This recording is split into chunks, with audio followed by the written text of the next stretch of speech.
Because it is such a passion of mine, the subject of technical, vocational careers and education, I required an adjustment so that I could be here to share some thoughts with you about this, in my mind, most timely subject.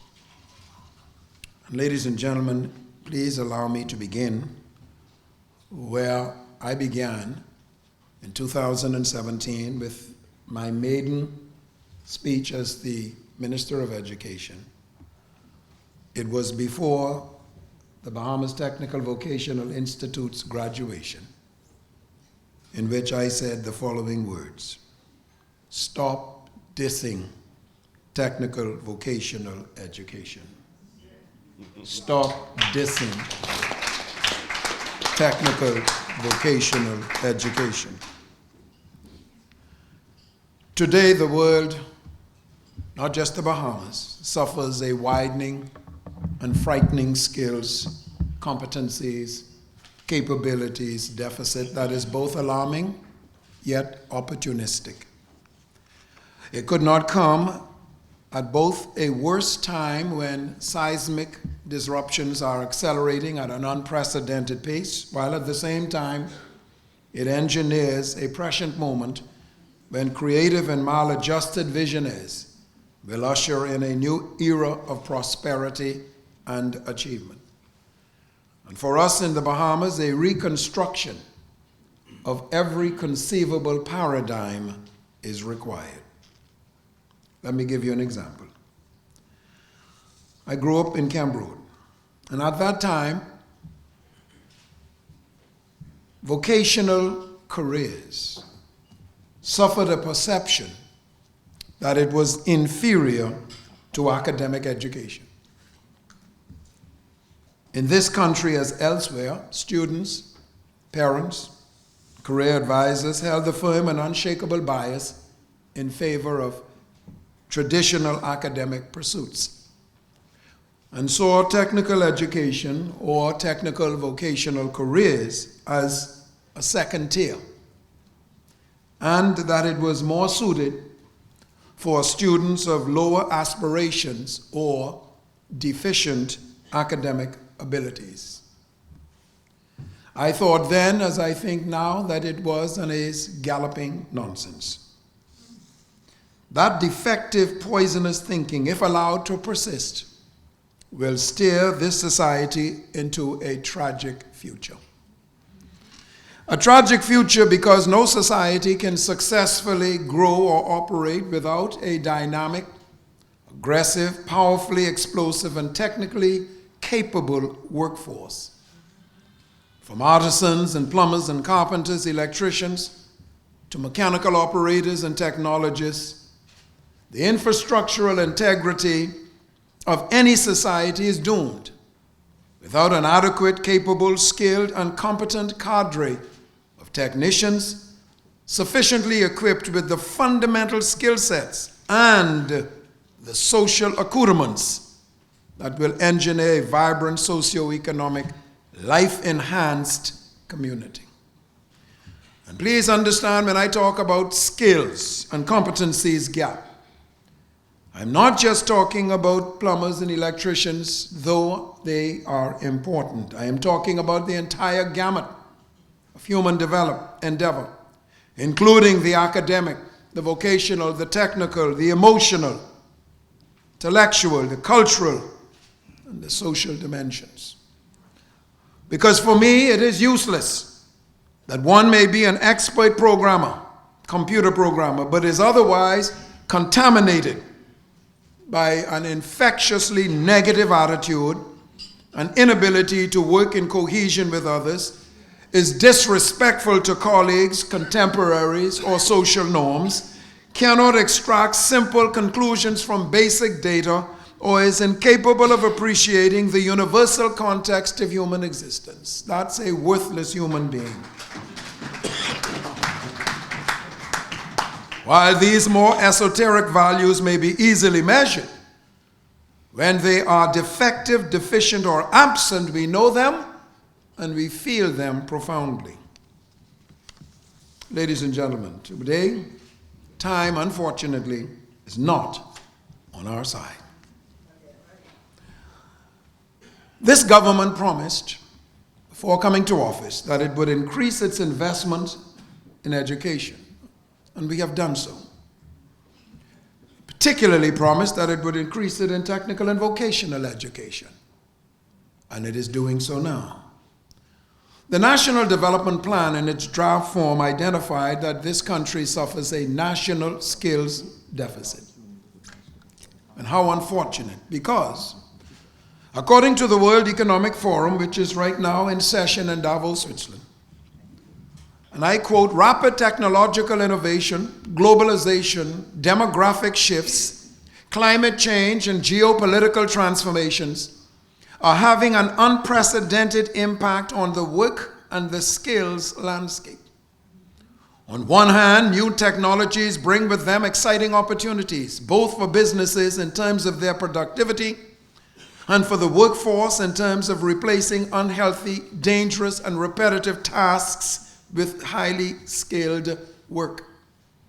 On the other hand, as cognitive abilities and tasks that were once thought to be reserved for humans are increasingly being carried out by machines, there is a growing concern about the impact on jobs and the subsequent risks for government, business, and people, end quote. You may think of the Internet of Things, artificial intelligence, robotics, climatology, just to name a few.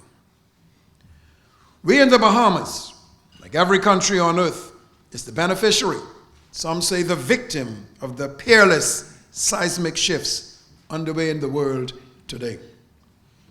For instance, according to the United Nations, by 2050, just a generation away, the world population is expected to rise from approximately the 7.7 billion people that it is today to 9.7 billion.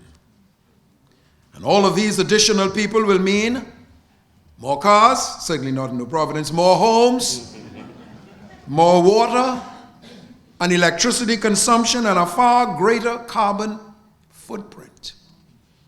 This will naturally impose an unimaginable demand on the resourcefulness, creativity, innovation, and leadership quotient of every human on earth, especially government, business, and civic leaders.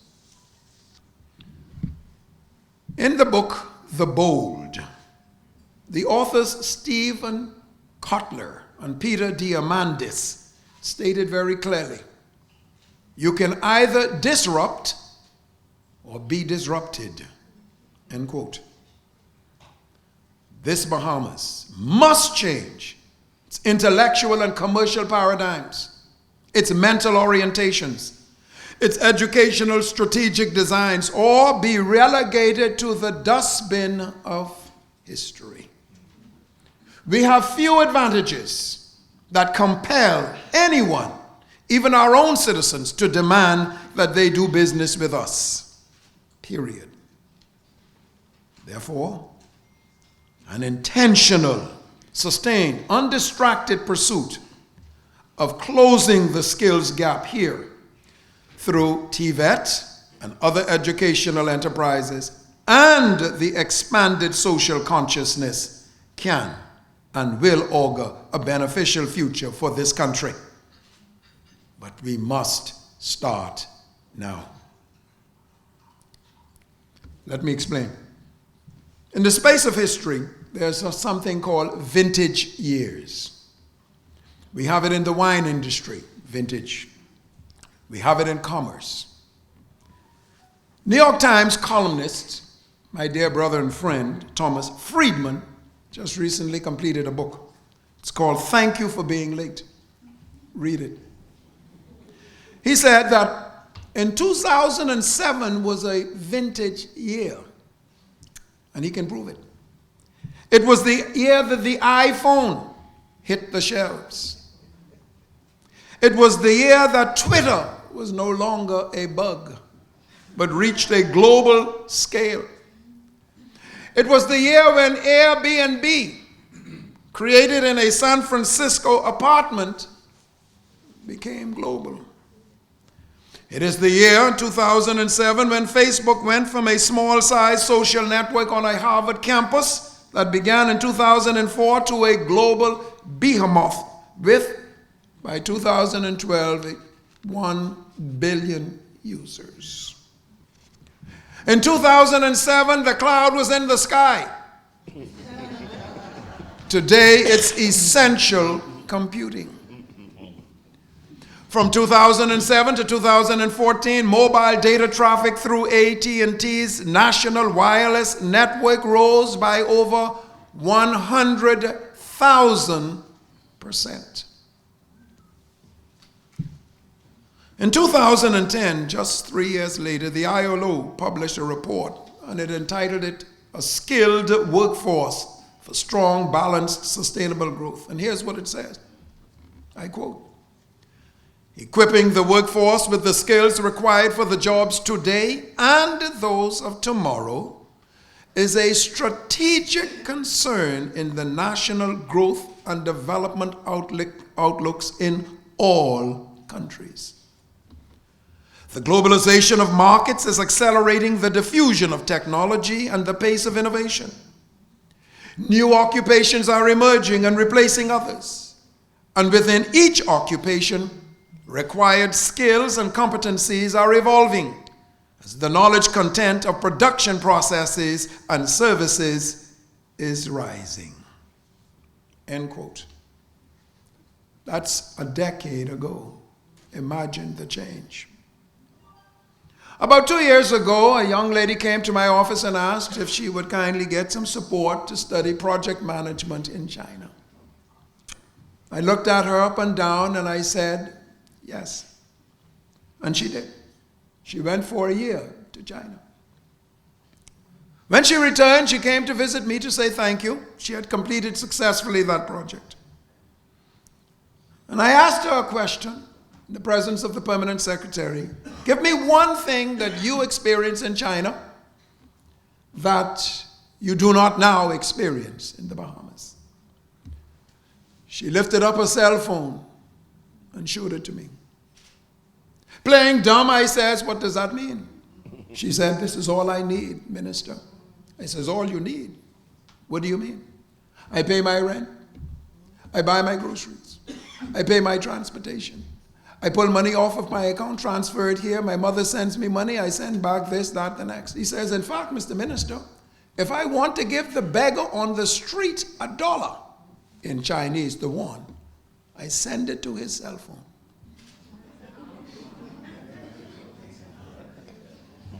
The entire, I forgot the name of the city, Guangzhou, anyhow, is digital. Entirely. The other night I visited Bahamas somewhere around here, and I pulled out my $25 to tip a gentleman, and he says, "Sorry, it's cashless." Just 5 years ago, it wasn't that way. How do we meet this ever-expanding opportunities and transformation already underway in the Bahamian society and the world? Among other options, TVET. It has the potential to address both the challenges, closing the skills gap and reducing unemployment. But it must coexist with sound quality primary and secondary education to prepare future generations for their productive lives, endowing them with the core skills that enable them to continue learning. To continue learning. That bachelor's degree that you got in 2000 and something is worthless today, dear friends. And let me give you an example. I always had stomach issues. The doctor said it was an overactive stomach. You produce too much acid. And he gave me the prescription, which I took faithfully, but it never worked. And one day, while I was attending Mrs. Carla Card Stubbs' class in law, I took very seriously ill. She thought I was faking it, but I had to eventually go to the hospital, where they immediately admitted me and placed me in the theater. There were 13 spots in my stomach that was bleeding. And again, the old traditional doctor walks in and says, because of this overactive, too much acid in your stomach, you need to have this. But there was a young guy who just returned from medical school in Ireland. And he whispered to me in my writhing pain and says, nonsense. It is now because of a bacteria in stomachs. He gave me a prescription, and I have never, ever since had a stomach issue. Listening to the traditionalists, I would have been bawling over here, cannot eat this, that, the next. And I probably would have been dead from an overactive, or what they thought, stomach. Today, ladies and gentlemen, BTVI is leading and is the TVET champion. With Mr. Basin and his board, with President Bob and his team, it stands as a model of creative impulse that is leading the VOTEC revolution in the Bahamas. This is why in 2018, we made BTVI for full-time students tuition free.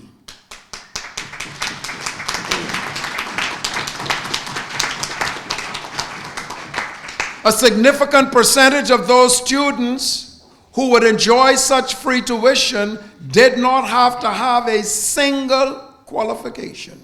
Nothing. Didn't even have to finish school, because we realized that TVET is absolutely essential.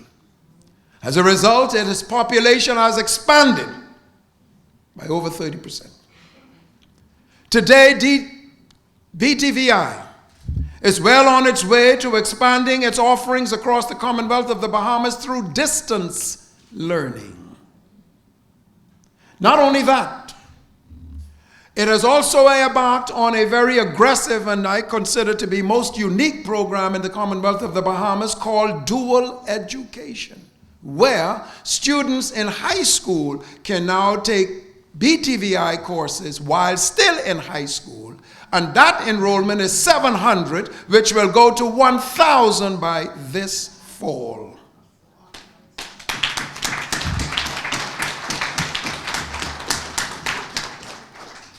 I also wish to advise that today BTVI has successfully commenced its $10 million expansion, upgrade, and restructuring that will position this institution for all the VOTEC careers, opportunities, potential that the Bahamas can handle today, and with its counterparts and collaborators like Valencia College out of Orlando, Florida, for tomorrow. The transformation has already begun. I am advised those same students who are in the dual education program, and I'm sure Dr. Robert will speak to this briefly, those same students in the dual education program, when completing high school, will also be finishing BTVI not only with diplomas but with certification in disciplines. Some of them are right here before you this afternoon, ladies and gentlemen. They are not Bob's bodyguards. They are students from BTVI. They're big like bodyguards. For instance, 3 years ago, only 20% of BTVI students qualified for certification. Today it's 60%. And by next year this time it will be 100. You can say the rest. In a feature story by the Society for Human Resource Professionals recently, there were several skill sets that they identified, both technical and soft, that were gaping in their deficiencies across the globe. Trade skills like carpentry, plumbing, welding, machining. We can't find welders in the Bahamas. As fast as BTVI get them at a certain proficiency level, they are gone. They don't even have the chance to finish. Of course, we encourage them to do so. You know, there's a growing now skill that is needed called data analysis and data science. And science and engineering and medical. I am absolutely surprised that this has to be a feature in the world today, because I learned these at my grandmother's knee, but they are called soft skills. I don't understand that. Manners and respect take you through the world. I am still 46 years of age, and I knew that from the time that I was a child. Manners and respect takes you through the world, and I don't know why in school we have to teach that, but we have to teach it. So we now do. Good morning, good evening, thank you, please, excuse me. Those skills we have to teach. Praise the Lord, but we have to teach them. And additionally, we have to also teach problem solving. I never understood that one either, but we have to teach it. Critical thinking, innovation, and creativity. I visited Israel last year, July. And while I was moving about, a gentleman in one of the factories gave me one of their Bibles. Bible. What is different between your Bible, understanding that the Jews have a Bible, and the Bible has the words on it, thou shalt innovate. Israel. And he went on to explain why Israel had to be a leader in innovation. Because all of its neighbors are trying to wipe it off the face of the earth.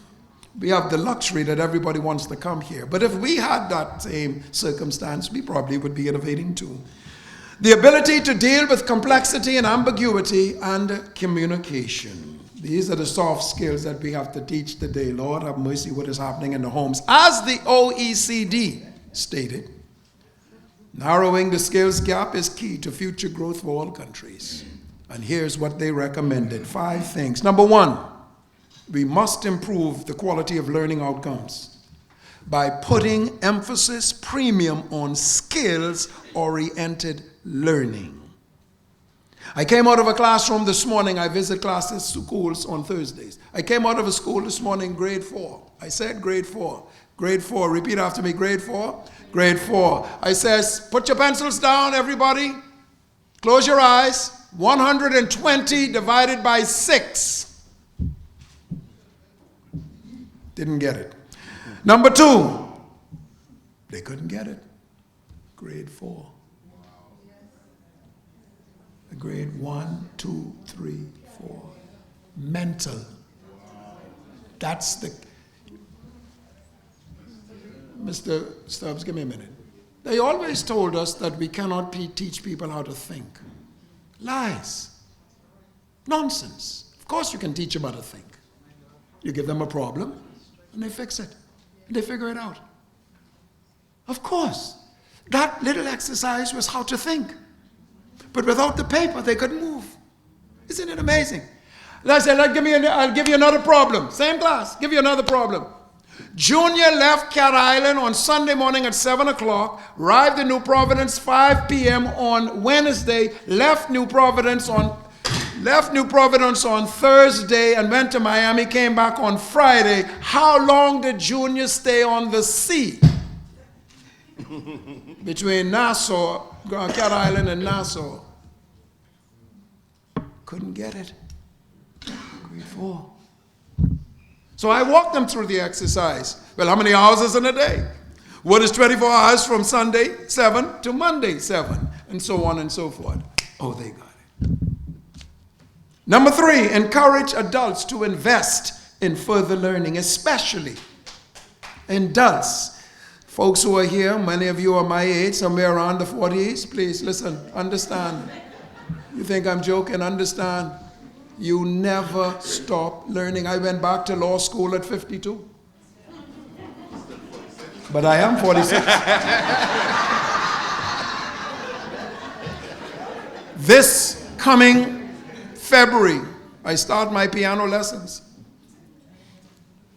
I asked them if I could take pilot lessons, Dr. Bob. They said I'm too old because nothing could go past the grade. 46. You have to continue to learn. And the investment in learning belongs to you.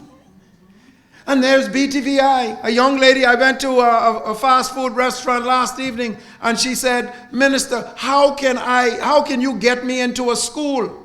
I said, BTVI is free. She says, it is. She says, where's BTVI? The woman looks about 60.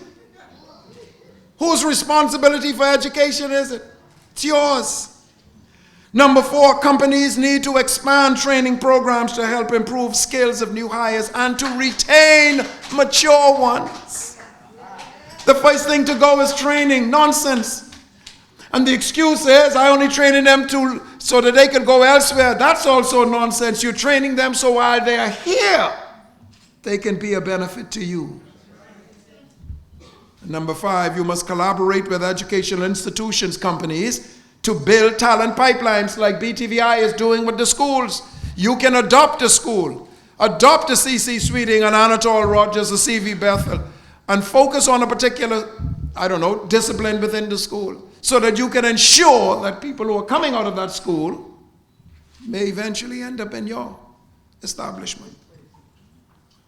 Of course, the ILO in its meeting 10 years ago added a few things and said, our school system, which we are doing, must reform its curriculum to meet the demands, the skills, and the requirements of the world of work today. It's nice for you to be teaching history and so on, but what is its context now? Wonderful for you to be teaching quadratic equations, but the student needs to know, how do you apply it now? How do you apply it this minute? And finally, strategic visioning in your organizations. Somebody must be doing the thinking. Somebody must be taking the data and checking out the trajectory and seeing the trends and beginning to adjust your organization so that you can meet the emerging realities of the 21st century. The Bahamas may be a small country, but we are a leader in many respects. But I could say to you that the world is not going to wait or feel sorry for us because we happen to be small. They are going to move on to the next jurisdiction, the next country, till we find the ones that they're going to deal with. And finally, particular emphasis have got to be placed on those who are vulnerable, the disabled, young people, those in the lower skill category, and workers in rural communities, as we are doing at BTVI. As Thurman Friedman stated in his book, and I quote, "In the end, accelerations are a mixed bag. Some of them bear fruit, while others provoke disaster. But I say there's reason to be optimistic. Technology and globalization have made it possible for anyone with a basic education and access to the internet to help humanity make collaborative decisions, while also handling the challenges that the same trends produce." End quote. Ladies and gentlemen, I leave you with a message today. In this country, this must be a society-wide effort to transform our land. Government, business, parents, civil society, churches, unions, all have a responsibility and all must be accountable. We all must join in the transformation that is not just desired, but urgently required. And then I could prove it. Just today in the media, Jeffrey Beckles, who is CEO of the Chamber, said, and I quote, "Bahamian businesses are going to be challenged to reinvent themselves to get into the throes of more global competition." That's a reality, Mr. Beckles said. And whether you're a small business or a large business, the idea that you must constantly evolve has to be a part of your everyday thinking. End quote. Jeffrey Beckles. That's the Day's Tribune or Guardian or someplace in the media.